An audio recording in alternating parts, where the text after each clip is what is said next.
Okay, we're live. So let me close this.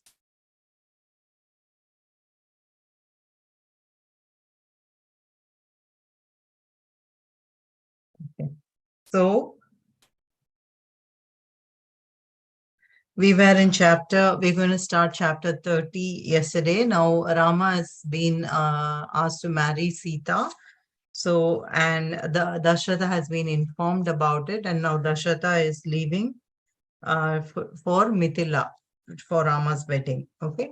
So this is chapter 30. What is happening in Mithila is what we're going to read now. So when the east was tinted red heralding the approach of dawn, the royal entourage left for Mithila. The king had asked his treasurer to take as many jewels and gold with him as was necessary for the occasion. These were the gifts which a king naturally carried with him when he went to meet another king. In this instance, there was also the proposed marriage of his eldest son. Chariots and palanquins to carry the members of the royal family were ready. The many preceptors led by Vashishta were already on their way. The king ascended the chariot and the journey was on. It took them 4 days to reach Mithila. Even as they were nearing the gates of the city, King Janaka hurried forward to greet the old and venerable king, surrounded as he was by his kinsmen and the rishis who were his preceptors. He spoke to the king of Koshala and said, "It is gracious on your part to have acceded to my request, and to have come to my city. You must honor me by accepting my hospitality. I've been honored by the coming of Vashishta, and he is accompanied by great rishis like Vamadeva and Markandeya. Your son, O king, has made my dream come true. He has saved me from breaking my oath about the proper man who should wed my child. The yajna is nearly at an end. At the conclusion of the yajna, you should permit that the wedding of your son with my child takes place. So Dasharatha, with his face lit up with a smile of contentment, said, "Receiving of the gift depends entirely on the giver. Janaka, there is no need for me to tell you when the marriage should take place. You and your preceptors will know." Janaka led them to the palace set apart for them. The rishis had all assembled there for the sake of the yajna, and the great Vashishta with Vamadeva and the renowned Markandeya were honored by all of them. Are you able to visualize everything?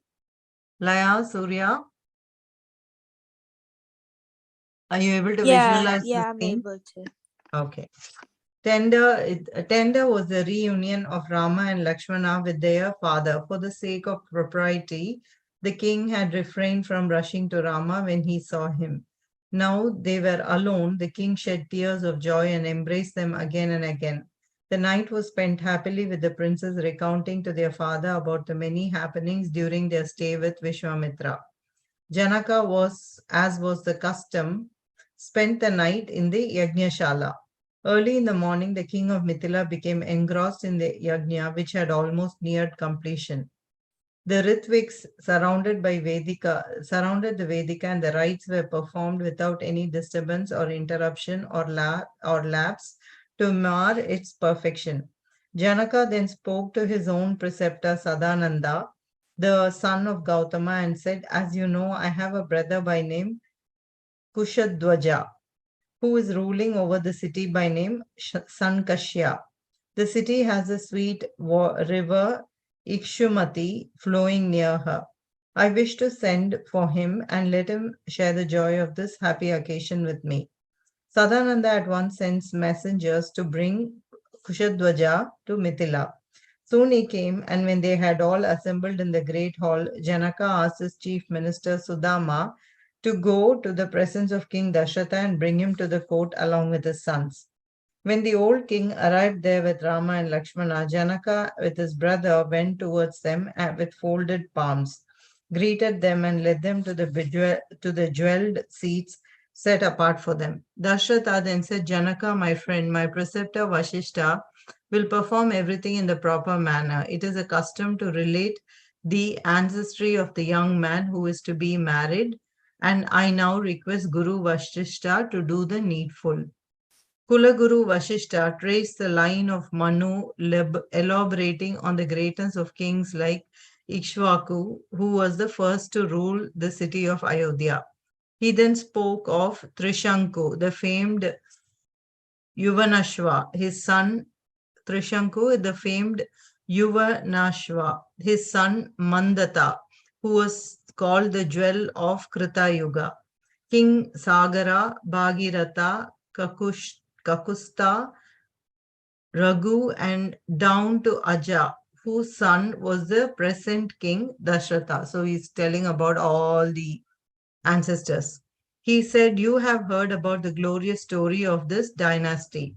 Please be gracious enough to give your daughter in marriage to Rama, the son of Dasharatha." Janaka said, "I would also like to tell you something about the glorious men who were my ancestors, who have shed glory on our heritage." He spoke of their first king Nimi and his son Mithi, after whom the city was called Mithila. The recital went on. King after king was mentioned and his glorious achievements. The king by name Swarna Roma was the father of Janaka, who had three brothers. Janaka concluded, "I now ask you to accept my daughter Sita as the bride of your eldest son Rama, and my other child Urmila as a bride for Lakshmana." He added, "Please make all the many preparations which are religious for these two young men, and 3 days from today, when the star is in Uttara Falguni, let the marriages be performed." Vishwamitra spoke to Janaka and said, "Janaka, the alliances which you have proposed are indeed very good, and we are all immensely pleased with it. I have a suggestion to make. I have been told that this brother of yours, Kushadwaja, has two beautiful daughters. I ask you on behalf of the king of Ayodhya to give them in marriage to Bharata and Shatrughna, the other sons of the king. May the two great houses be inextricably bound by these alliances." The entire hall was filled with words of praise for the suggestion of Vishwamitra, and the old king Dashratha returned to his palace with a glad heart. That's the end of that chapter. Okay, so now how both the children, both the daughters of Janaka, what are their names? What are their names, Surya? Sita and Yes. Urmila. Urmila. I thought it was Sharmila. Yes. Sharmila, Urmila. And Vishwamitra is suggesting for Bharata and Shatrughna who? The daughters of Kushadwaja, who is the brother Janaka. Okay, like so both the brothers have 4 daughters altogether who are going to get married to all the 4 sons of Dashratha. Okay, so chapter 31 is Sita Kalyanam, when they're getting married. On the morning of the day fixed for the wedding, King Dashratha, surrounded by his entire host, arrived in the hall which has been set apart for the wedding. The princes stood with their father, and Vashishta was the officiating priest. He smiled at Janaka and said, "King Dashratha, accompanied by his son, is here, and they have been prepared for the solemn ceremony. They are wearing the scared kankanas, sacred, I think. So it should be sacred. Kankanas on their wrist, and please hasten to perform the Kanyadana, which is said to benefit the giver and the one who receives." Janaka, with the rishis Vishwamitra and Sadananda to guide him, purified and decorated the platform set for the marriage by offering flowers and incense and other symbols of prosperity. These were the rites prescribed in the Vedas. He then kindled the sacred fire with incantations. Janaka brought Sita. Words were inadequate to describe the beauty of Sita. She looked like the goddess Lakshmi, who had walked out of the lotus on which she resides, as though she had left the presence of Narayana and come down to the earth. She was as bright and beautiful as a flash of lightning. Large eyes like lotus petals were cast down, and her hair which was long and dark, was decked with flowers and with gems. She was wearing jewels, and her dress was of the color of gold with an edging of gold, which was woven as though swans were strung together. She walked slowly with her father. Janaka brought her to the presence of Rama and said, "This Sita, my daughter, will be from now yours. She will walk in the path of Dharma with you. Accept her. Take her hand in yours, and may you both be blessed. She is a Pativrata, a great personage, and she will be like a shadow unto you." Janaka then poured water into the hands of Rama and thus made the gift complete. The gift of his beloved daughter to the greatest among men.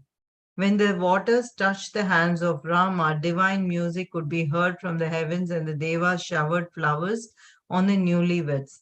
Janaka went to Lakshmana and gave his other daughter Urmila to him and said, "Lakshmana, accept my daughter as your spouse, take her hand in yours and make her yours."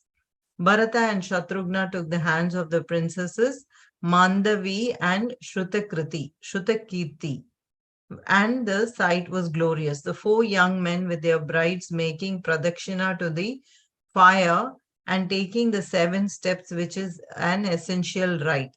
The excitement of the wedding was over and the night was spent in happiness. Early in the morning, Vishwamitra went to the palace where the young princes were. He took affectionate farewell of them and proceeded to the north to the Himavan and the banks of Kaushiki where he always stayed. Where what is Kaushiki river? His sister. Yeah, so he's always living there. So he's gone. Vishwamitra is going back to Himalayas to the banks of Kaushiki. So now all four brothers are married. And what are the names of Shatrughna and Bharata's wife?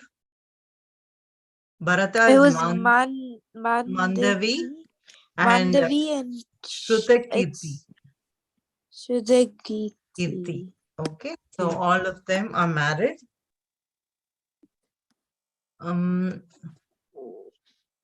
we can do next chapter. Next, so let's see what's continuing. We'll continue. So now Vishwamitra is gone. The marriage has happened. Let's look at what's happening next. Parashurama the Bhargava, chapter 32. After the departure of Vishwamitra, Dashratha went to the king of Mithila and taking leave of him, began his journey back to Ayodhya with his son and their brides. Janaka went with them for some distance and returned to his city while Dashratha continued his journey. As they proceeded towards Ayodhya, the king observed ill omens on the way. Birds were making strange noises and it was fearsome. They were flying hither and thither as though in panic. The animals were also signifying that something terrible was about to happen. Dashratha was naturally upset by these and asked Vashishta what these omens foreboded. The rishi thought for a while and said, "Dashratha, something fearful is approaching us. There is no doubt about it.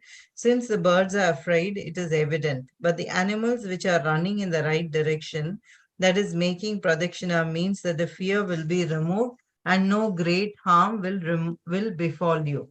So I'll read that again. But the animals which are running in the right direction, that is making pradakshina, means the fear will be removed and no great harm will befall you. Be rid of this fear, it will pass whatever is to come. Even as they were talking, a sudden gale blew across the sky and it seemed to make the earth tremble.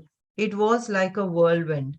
The sun was covered with darkness and the quarters seemed to be covered by dust.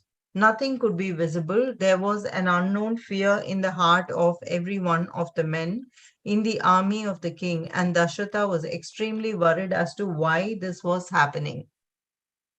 Out of the darkness and the cloak of dust, there came towards them a glorious figure. He was wearing the garb of an ascetic, and his hair was matted like the locks of Lord Mahadeva himself.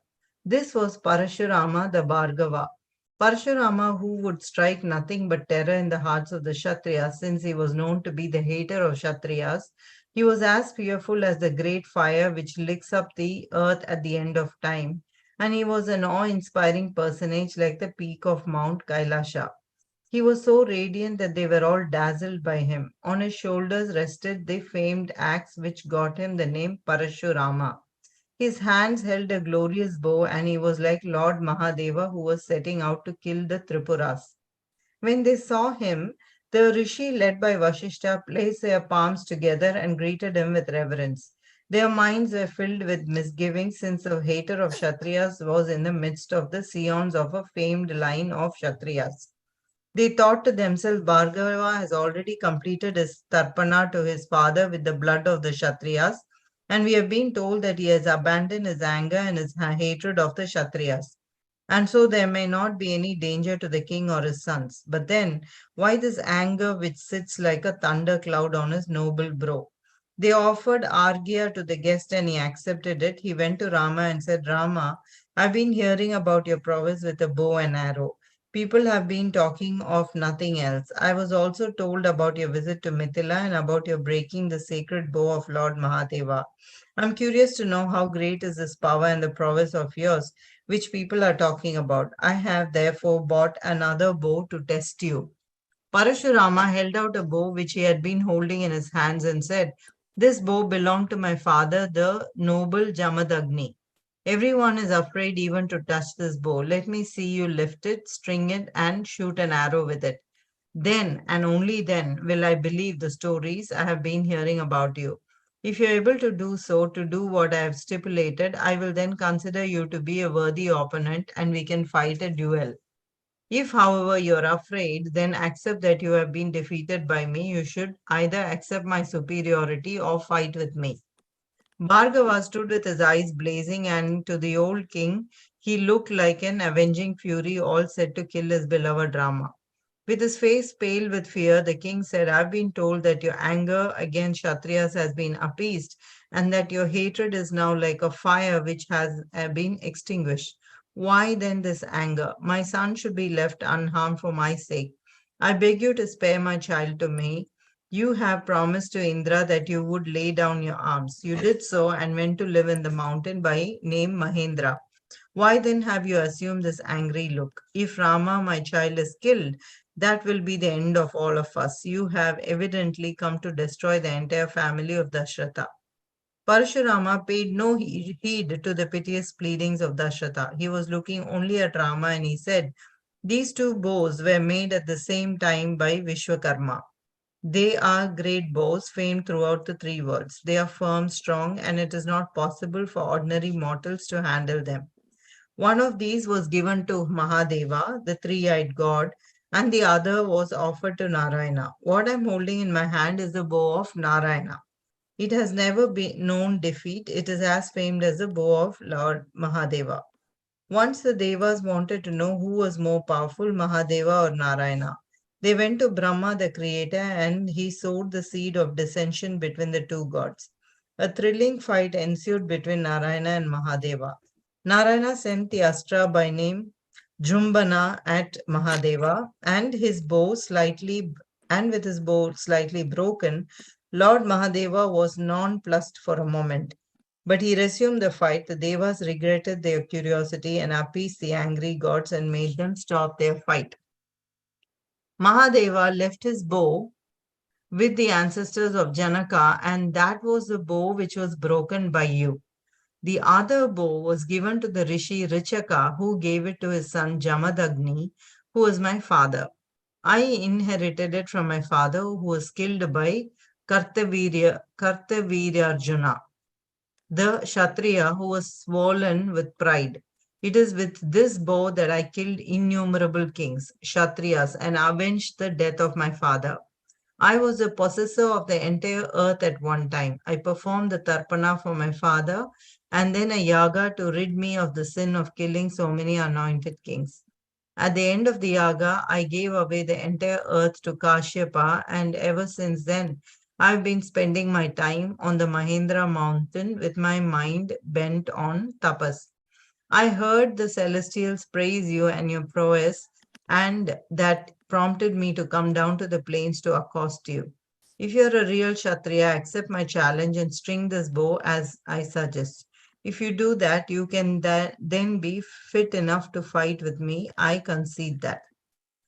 Rama was standing silent during the entire harangue of the angry Parashurama. He looked reassuringly at his father and then addressed Parashurama. Bhargava, I heard you and I heard your challenge also. I will only be too happy to accept your challenge. You seem to be under the impression that I'm a weak man who has not courage enough to fight with you. You have insulted me. I will show you how powerful my arms are and how much of a Kshatriya I am. Rama held out his hand and casually took the bow from the hands of Parashurama. He strung the bow and fixed an arrow to it. He then said, Bhargava, Vishwamitra is my beloved guru and I respect him immensely. He was very fond of his sister Satyavati, and your father happens to be her son. And because of your kinship with him, and because you're a Brahmin, respect is due to you from me. That is the sole reason why I'm not trying to aim this arrow at your life. Now, no arrow of mine has ever come back to me without getting some victim. Tell me, what will you give me to satisfy this arrow from this bow?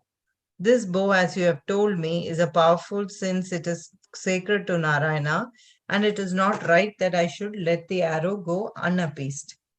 Tell me what you will give this arrow. Will it be the wealth of all the tapas you have performed, or the world to come which you have earned? Tell me, I will aim my arrow to get me that. As with their custom, the divine host, headed by Brahma himself, had assembled in the skies to watch the encounter between the two Ramas. Parashurama felt strength ebbing away from his limbs, and he spoke in halting words. He said, I have realized you are superior to me, Rama. I will this very moment return to Mahendra, where I will dwell forever. I will grant you the wealth of my tapas which I have accumulated. When you took up the bow in your blessed hands, I realized that you are Narayana himself. I have been vanquished, and strangely enough, it is not galling to my pride to accept defeat at your hands. When Parashurama spoke these words, Rama released the arrow from the bow. Parashurama went back to the mountain by name Mahindra after having abandoned his tapas and his strength to Rama. The heavens rejoiced when Parashurama made a pradakshina to Rama and walked away from there towards the north where Mahendra was. It took a while for Rama to control his anger. When his wrath was appeased, Rama gave the bow to Varuna, the lord of oceans. Rama then spoke to his father, Come, father, Parshurama has been sent back by me. We can continue our journey towards Ayodhya. Dasharatha, who had been in a daze all the while, roused himself and with great joy embraced his beloved child Rama. They came to Ayodhya and the citizens welcomed them with great excitement and happiness. Music sounded everywhere, and the king and his sons with their brides entered the palace of the king. Rama was the ideal son to his father. He would ever be attentive to the slightest wish of the king and would obey him even before the king mentioned it. He was the beloved of everyone in Ayodhya. Sita and Rama were an extremely devoted couple. Sita was the ideal wife for Rama. She was his equal in beauty and in her modesty and in her love for the elders. She was very dear to Rama. Each dwelt in the heart of the other, and her beauty and his were like those of Lakshmi and Narayana, and they lived happily in the city of Ayodhya. So now we have finished Balakanda. Okay. So that means the childhood story, everything that happened as a Bala stage, like as a stage of a um, adolescent is over, and we are now starting Ayodhya Kanda from yesterday, from tomorrow. Okay. So what happens in Ayodhya has how many chapters? Let me tell you. So we have read 32 chapters in Balakanda. Ayodhya Kanda has 42 chapters. Okay. So what was interesting today, Laya and Surya? Um, We read quite a bit. how Rama like easily defeated Parashurama. Mm-hmm. Like even though Parashurama has all the tapas and is like more Yes. experience. Yes. And also how but Rama suddenly just like didn't even like see his Surrendered. pride anymore, Yeah. and he was like happy to be defeated by Rama. Yeah. He realized that Rama is the incarnation of Narayana himself. He could see that, so he was happy to surrender to him. And what else was interesting? So, who is the guru of Dashratha? Vashishta. Vashishta. And who is the guru of King Janaka? Sama. Suma. Sadananda. Santa. Sadananda. Okay. All right. Let's say our closing prayers. Sit straight. Close your eyes. Take a deep breath in. Om.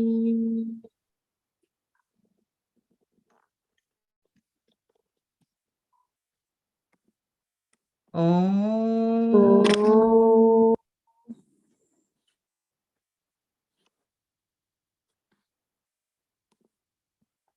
Om. Om. Om. Om. Purnamada. Purnamidam. Purnamidam. Purnamudachyate. Purnasya. Purnasya.